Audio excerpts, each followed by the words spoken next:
A usted muchas gracias por estar con nosotros y sintonizarnos en cualquier lugar de Guatemala, porque estamos cubriendo todo el país. En el centro de nuestra nación, Canal 23 UHF, en todo el país más de 600 empresas de cable nos retransmiten. Y en cualquier lugar del mundo, a través de nuestra plataforma chapintv.com, estamos en su computadora o en su teléfono celular a la mano totalmente, TN23. Ahora damos inicio al rostro de la noticia. En 30 minutos son analizados temas importantes para la sociedad y en este caso es el tema educativo, el tema de los cobros en los colegios. Los colegios, por cierto, cumplen una función muy importante en Guatemala, lo que no logra cubrir la educación pública, los colegios lo hacen, pero a la vez hay quejas de padres de familia que nos indican que hay cobros excesivos. Pero ¿qué marca la ley?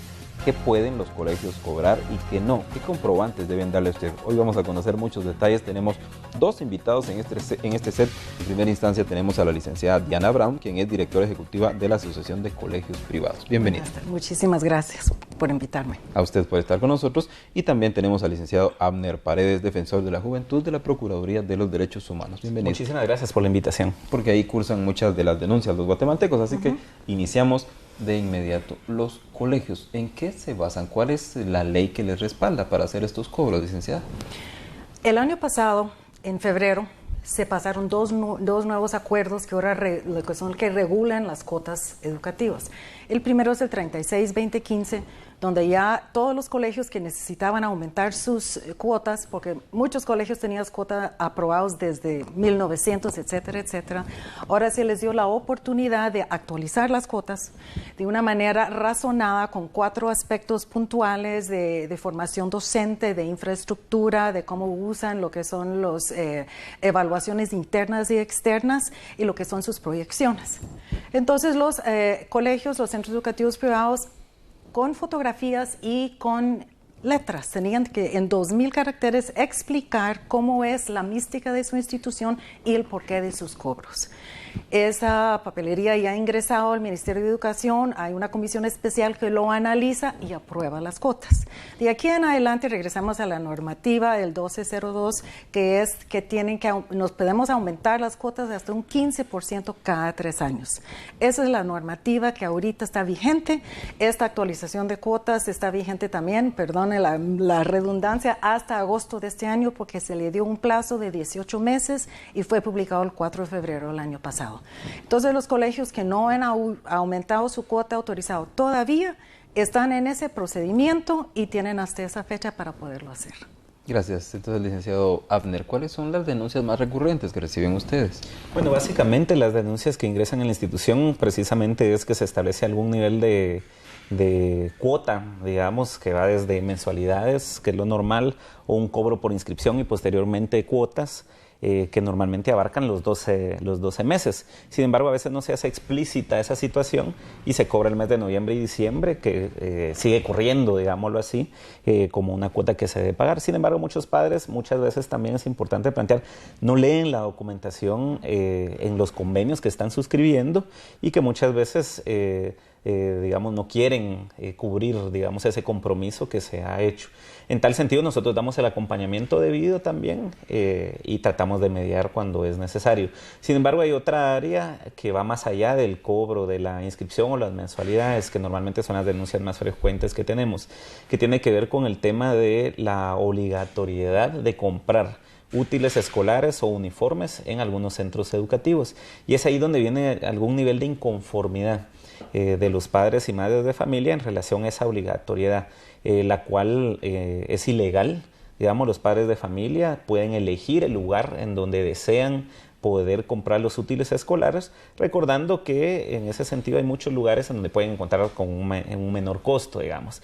Normalmente lo que nosotros hacemos es cursar esto a la DIACO, que es el ente responsable de hacer esa verificación, y también normalmente lo hacemos con el Ministerio de Educación, ya que a través de las supervisiones educativas tiene la responsabilidad de dar acompañamiento también a los centros educativos. Corroboramos algunas denuncias, muchas veces son falsas, digamos, y otras normalmente lo que se da es la mediación de la institución, que esto es a principio de año que arranca el ciclo escolar. Sin embargo, a final de año también las denuncias recurrentes tienen que ver con que algunos padres de familia, principalmente cuando se van a graduar los hijos de nivel diversificado, tienen deuda en el centro educativo y si no cancelan esa deuda, entonces no les entregan la papelería.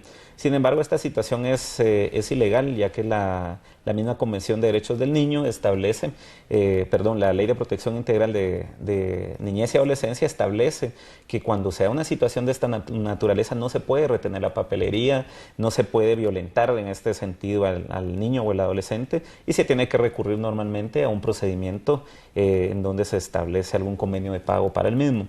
Sin embargo, se llega normalmente a este tipo de situación. Hay colegios en la mayoría de casos que se accede, digamos, se ha ido corrigiendo eso. Sin embargo, siempre nosotros actuamos en calidad de prevención en relación a poder solicitar a las autoridades del Ministerio de Educación a que actualicen a muchos centros educativos, porque los centros educativos, los más grandes normalmente, o los que tienen una tradición educativa, no incurren en este tipo de situaciones porque para ellos ya es normal, digamos, o tienen la solvencia económica para solventar algunos pagos. Sin embargo, también nosotros creemos importante plantear que se recurre a esta normativa precisamente porque se adeudan muchas veces, hemos corroborado hasta un año, digamos. Entonces ahí también creo que es importante hacer el llamado a los padres y madres de familia de valorar realmente si su situación económica les da la posibilidad de inscribir a sus hijos en los establecimientos privados, porque también ese es es una empresa, es un negocio y perjudica, digamos, los ingresos de la misma. La institución necesita ponerse en el medio, sin embargo, siempre y cuando no se violenten los derechos de los niños y niñas a la educación y a su integridad, que normalmente se afecta al momento que se da una situación de esta naturaleza. Gracias. Los padres de familia normalmente pues no denuncian ante los colegios por temor a que haya represalia ante sus hijos, según ellos mismos lo han comentado. Pero, ¿qué opina usted de lo que él ha dicho? Yo quisiera enriquecer lo que dijo el licenciado en cuanto a lo de la DIACO. Nuestra asociación tuvo una mesa de trabajo con la DIACO durante 5 meses del año pasado y hemos acordado un nuevo contrato que por aquí lo traigo. Y este nuevo contrato es donde sí se tiene que asegurar, obviamente, como bien dijo usted, de que no se puede obligar al padre de familia a comprar en el colegio lo que son los útiles, uniformes, etcétera, pero sí es obligatorio que tenga la calidad igual. Entonces, lo que nosotros queremos ver que el padre de familia no gaste tanto, obviamente, pues es muy duro para la familia, los paquetes de libros son costosos, entonces sí, es así que en la DIACO como nosotros lo acordamos. De igual manera, pues ya se quedó con las nuevas normativas que únicamente se pueden cobrar 10 meses y lo que es el mes lo que es la cuota de inscripción. Ahora bien, también de acuerdo con la DIACO, se calcula de tal manera cualquier otro tipo de costo que hubiese durante el año, que son excursiones, Día de la Madre, todo lo que son los trabajos manuales, todo eso tiene que ir distribuido de entre los 10 cuotas, porque si no se llama fraccionamiento del precio. Entonces, de tal manera nosotros hemos avisado y hemos capacitado, por decir así, a nuestros asociados y a todos los que quieren escuchar, de que es importante eso para primero evitar el problema legal para con la DIACO, para con ustedes, para cualquier entidad que nos está supervisando, porque obviamente tenemos una inspección del gobierno al 100%. Y luego, pues, para no incurrir en gastos más adicionales para los padres de familia. Ahora bien, este nuevo contrato de la DIACO es un título ejecutivo. En algún momento que el padre de familia lo firma y no cumple con lo que son sus obligaciones, como bien dijo usted, y aquí mismo está plasmado, de que uno tiene que contemplar si puede pagar lo que es la colegiatura, pues es un título ejecutivo para que puedan ir entonces a denunciar y cobrar pues lo que queda pendiente. Me alegra muchísimo escuchar sus opiniones de que sí, los colegios privados son una empresa y como bien lo dijo usted, son ingreso de 11 cuotas y hay que pagar 14 salarios y hay que pagar 12 meses de alquileres, de overhead, de lo que fuese, y sí es un reto sobre todo para los centros educativos privados pequeños, porque los grandes pues tendrán un poco más de margen, pero no pueden los pequeños sobrevivir si hay una insolvencia grande, y la hay, pues por la situación económica, y como si el Ministerio de Educación no nos apoya a nosotros, sino que al padre de familia les entrega una certificación de notas, sí es un poco difícil para el centro educativo cobrar lo que se les adeuda. Son retos que uno en la vida quiere afectar al niño, porque él está fallando es el padre de familia. ¿Qué dice, por ejemplo, la normativa o los contratos internos de los colegios cuando los padres no terminan de pagar el año y quieren la papelería de sus hijos? Pues nosotros tratamos de razonar, tratamos de llegar y hacer un acercamiento, y eso es lo que nos nos parece perfecto lo que es la nueva normativa, el nuevo contrato de la DIACO, porque primero lo tienen que firmar. Está en el 52-2015. Es parte de las normativas de revalidación de los colegios. Tiene que tenerlo todo, cada uno de ellos. Entonces, si está firmado, tienen un título ejecutivo, entonces lo tienen que pagar. Eso sí, va a ser a largo plazo. Pero entonces eso le da un poco más de margen al colegio para poder negociar, es la palabra. No es muy agradable la palabra, pero sí tiene obligación el padre de familia de saldarlo. Ahora bien, si el Ministerio de Educación manda a un supervisor o el director departamental que hay que entregarlo, pues se entrega, pero no es correcto. ¿Qué se hace en estos casos? Entonces, supongamos que el niño pues quiere ingresar a la universidad, el joven quiere ingresar a la universidad. Sí, básicamente en el caso de nosotros damos seguimiento a las denuncias que se presentan y normalmente acudimos a los centros educativos, ciertamente denunciando la legislación que en este caso acompaña o da respaldo, digamos, al derecho a la educación. Sin embargo, particularmente creo yo que también los principales problemas que nosotros verificamos es precisamente cuando se dan los pagos y no se factura, digamos. Entonces, normalmente incluso no hay comprobante de si se ha dado o no esos pagos.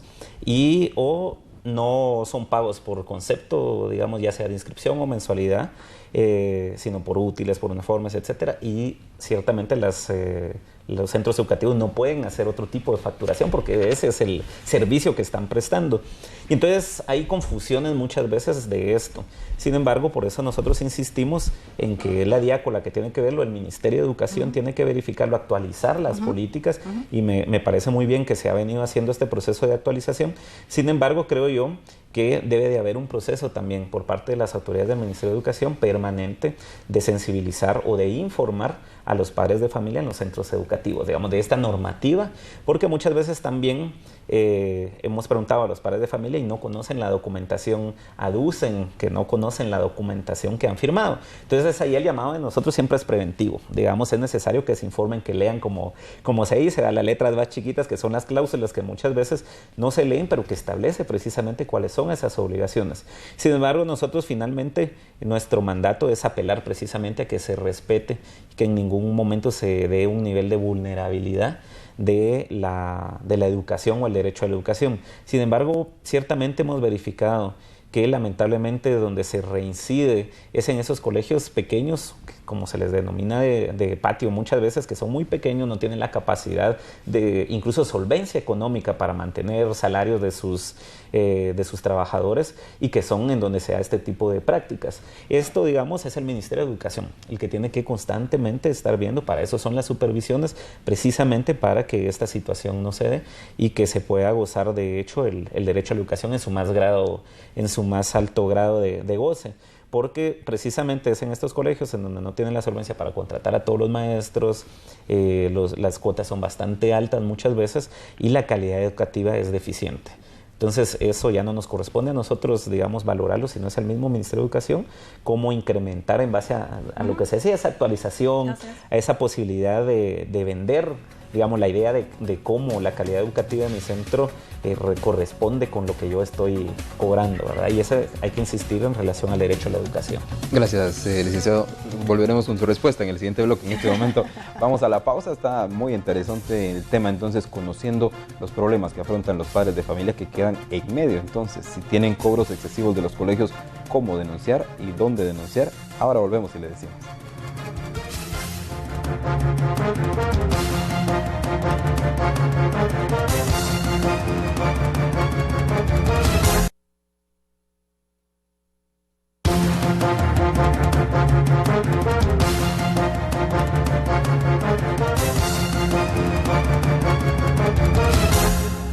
Gracias por continuar con nosotros en TN23 y en el rostro de la noticia, hablando hoy entonces sobre los colegios, las cuotas, los posibles abusos en el cobro.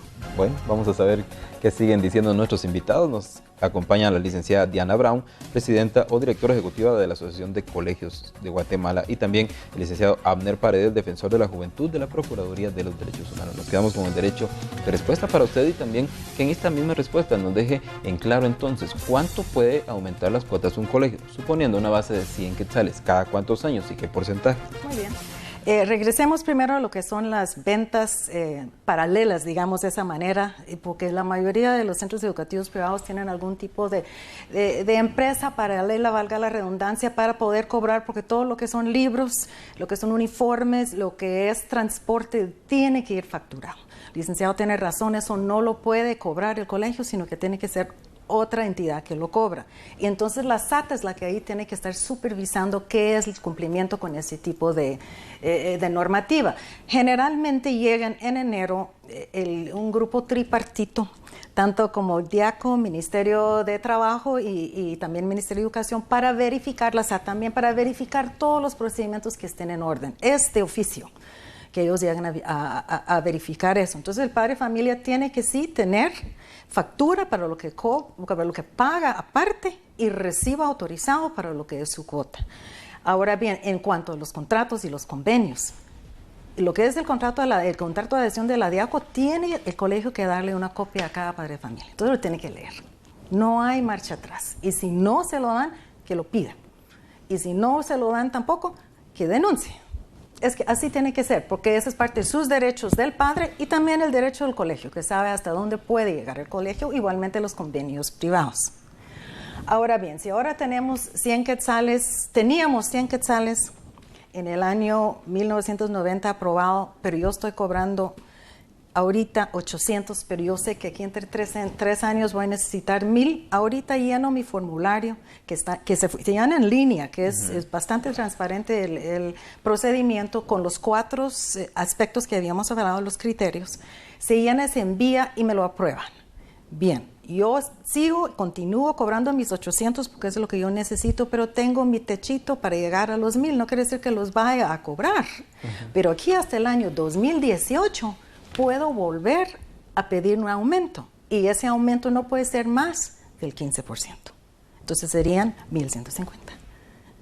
Entonces tenemos que seguir esa normativa hasta que logremos derogarlo, porque realmente las cuotas debieran de ser libres y el mercado es el que tiene que decir. El mercado dice que a mí me están cobrando 1000 quetzales, pero la educación no las vale, entonces no voy a ir ahí, voy a ir a otro lado. Eso es lo que realmente debiera de ser, que el mercado mande en lo que es las cuotas. Pero en fin, esa es lucha de otro día, no va a ser lucha de ahorita. Pero sí es importante que lo sepan, ¿verdad? La siguiente pregunta es para los dos, pero iniciamos entonces con usted, licenciado Paredes. ¿Cree usted que el Ministerio de Educación y la SAT dejan muy libres a los colegios para el control y también respecto a la calidad educativa? ¿Quién la supervisa? ¿Qué saben ustedes de eso? Sí, tiene que haber un equilibrio entre ambas instituciones, una coordinación que normalmente no se da, digamos. Normalmente se da más a nivel administrativo, ciertamente, digamos, desde el Ministerio de Educación, pero no hay un trabajo de campo en donde se llegue a verificar si la calidad educativa corresponde a lo que se ha en algún momento aprobado. De hecho, incluso el mismo ministro de Educación en estos días planteaba la necesidad de derogar algunas carreras, ya que no corresponde, digamos, el nivel educativo que se está ofreciendo a la carrera. Nos informaban en algún momento, el año pasado, por ejemplo, se hacía la derogatoria de algunas carreras, como por ejemplo un bachillerato en uñas acrílicas, por ejemplo, o algún tipo de bachillerato en aviación, cuando sabemos que esto, digamos, requiere una inversión de tiempo y de recursos económicos para realmente poder aprobar una carrera de esta naturaleza.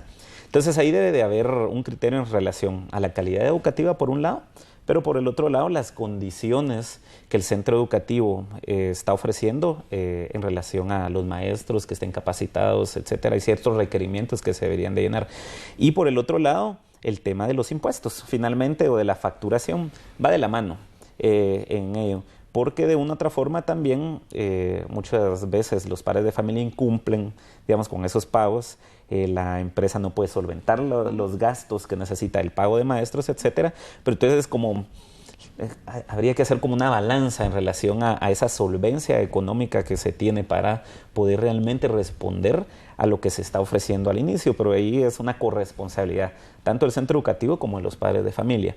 Y en relación al tema de los costos, ciertamente, digamos, el libre mercado precisamente nos plantea eso. Yo elijo, digamos, la oferta a la demanda, yo elijo el centro educativo en donde me sienta cómodo. Sin embargo, si nos encontramos casos en donde mi nivel socioeconómico no me permite, digamos, solventar el costo de un determinado centro educativo, y tampoco se vale, digamos, cargar, valga la redundancia, trasladarle esa carga a un centro educativo cuando es mi obligación el solventar el derecho a la educación también, si yo estoy seleccionando la educación privada. Porque en todo caso tendría que trasladarme a la educación pública, digamos, que es parte del trabajo que desde la institución estamos realizando en ambos casos, ¿verdad? Por un lado, supervisando la política de gratuidad, que es lo que corresponde a la institución del Procurador de los Derechos Humanos, pero por el otro, verificando que las instituciones responsables de garantizar el que no se den estos cobros excesivos lo hagan. En este caso, el Ministerio de Educación y también la SAT, que deberían de estar haciendo este trabajo. Por supuesto, la DIACO, que en ese sentido estamos conscientes que el personal con el que cuentan no es suficiente para verificar estas áreas. Y en el caso de la institución del Procurador de los Derechos Humanos, más bien nosotros tenemos un mecanismo de prevención, digamos, y lo que verificamos en este tiempo es precisamente el tema del que no haya un incremento en los útiles escolares, por ejemplo, en los cobros, verificando si se está cumpliendo o no, o en todo caso, las denuncias que se presentan, nosotros les damos seguimiento e invitamos a quienes nos están viendo en este momento a que si tienen alguna digamos, perciben que hay una irregularidad o un incremento desmedido en los cobros que tenían del año pasado para tienen que hacer la llamada al Ministerio de Educación en primera instancia, o en el caso de nosotros a través del número 1555, y damos el seguimiento debido. Gracias. Para su respuesta, licenciada, y le agregaría por cuestiones de tiempo para que también nos pueda comentar respecto a las carreras que ofrecen los colegios, porque aquí mismo una analista especializada en educación nos decía que el ministerio da las carreras bases como bachillerato y perito, pero que los colegios a su libre albedrío pues le agregan los apellidos y pues tienen carreras como estas para uñas acrílicas. Quisiera regresar a un punto. Primero, lo que son las denuncias, lastimosamente son anónimas. Entonces es donde sufrimos muchos problemas porque no siempre son, usted lo dijo, no siempre son certeras. Entonces sí, sería excelente que cada uno lo hiciera con nombre y apellido. Luego, si no hay calidad en aprendizaje ni en la educación, es porque el Ministerio de Educación no está supervisando. Ahí. Y regresamos entonces a lo que son las carreras. Las carreras tienen que estar aprobadas. Hay un catálogo de carreras que está colgado en la página web, son 214. Han tratado de eliminar algunos, el de uñas acrílicas siempre ha sido el ejemplo clásico, pero no existe, ¿verdad? Pero si alguien quisiera ser especialista en uñas acrílicas, ¿por qué no? Si es que hay una base académica, si hay algo química que... No lo sé. Obviamente puede haber algunas carreras, y sé que hay algunas que están en suspenso porque no tiene población. No quiere decir que están cancelados. Y en los departamentos hay otras necesidades que hay aquí en la ciudad capital. Entonces sí tiene que haber una gama amplia de oportunidad para los jóvenes porque no todos son universitarios. Hay que poder ser un maestro plomero, un maestro mecánico, y eso se puede hacer a través de una buena carrera vocacional. Pero regresamos ¿a qué? A que el Ministerio de Educación tiene que supervisarlo, tiene que ver que el pensum está bien desarrollado, y si lo está dando, y el padre de familia, si esta es mi carrera, quiero ver el acuerdo, quiero ver la resolución donde está aprobado. Y estando aprobado, el Ministerio de Educación lo tiene que supervisar. Esa es la respuesta. Gracias. Tenemos 30 segundos para que cada uno nos dé sus consideraciones finales. Empezamos con usted, licenciada, para que entonces nos comente respecto al propósito de este programa, conocer sobre los cobros de los colegios.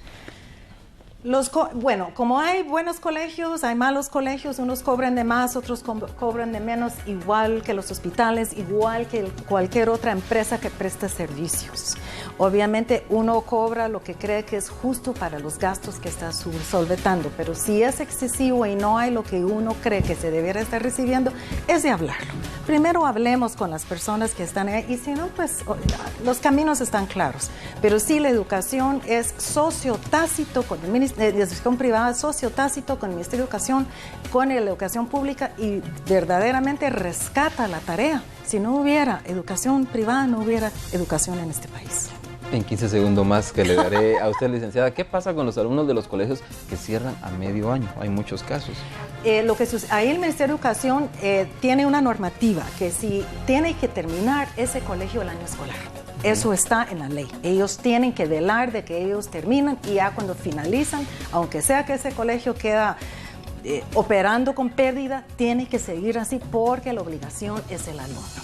De lo contrario, están incurriendo en delitos, me imagino. Así es. ¿Sus conclusiones? Un llamado a los dueños y directores de los centros educativos privados a, en alguna medida, responder, digamos, a toda la normativa que ya está establecida, particularmente el no perjudicar la educación de los niños, niñas y adolescentes, porque está establecido en la Ley de Protección Integral de Niñez y Adolescencia, y a los padres de familia que crean o consideren violentado el derecho a la educación por estas prácticas, que puedan hacer las denuncias correspondientes, y en el caso de nosotros, al número 1555. Gracias entonces, licenciada Brown, licenciado Paredes, ambos. Gracias. Entonces, muchas gracias por estas respuestas tan claras, y si a usted le quedó duda, pues seguramente en otro programa podremos abordar muchos de estos aspectos educativos. Y síganos también en nuestras redes sociales, que hay muchas preguntas y respuestas en TN23. Ahora le agradezco su sintonía y lo invito a quedarse en esta frecuencia, la correcta, si quiere noticias y programas de contenido.